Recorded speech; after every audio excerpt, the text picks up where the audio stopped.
కొరింథీయులకు రాసిన 2వ పత్రిక 9వ అధ్యాయం 15వ వచనంలో, చెప్పశక్యము కాని మాటల్లో వర్ణించలేని ఆయన వరమును గూర్చి దేవునికి స్తోత్రము. ఏంటా వరం? అదేనండి, యేసుక్రీస్తును మనకి ఇవ్వటం. యేసుక్రీస్తును ఈ ప్రపంచానికి, మానవ సమాజానికి ఒక గిఫ్ట్ గా, వరంగా యేసుక్రీస్తుని ఇచ్చాడు. ఆయనే రాకపోతే, ఆయనను మన కోసం ఇవ్వకపోతే, పాపమనే ఈ భయంకరమైనటువంటి ఈ నేరానికి, ఈ నేరాలకు విరుగుడు ఎక్కడంటారు చెప్పండి?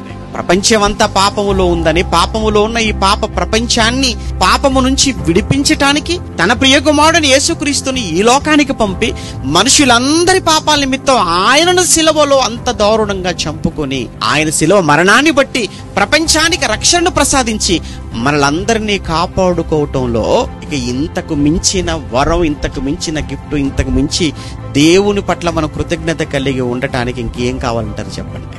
అందుకే ఎప్పుడు, ఎల్లప్పుడూ మనమందరము దేవుని పట్ల కృతజ్ఞత కలిగి ఉండవలసిన వారమై ఉన్నాం.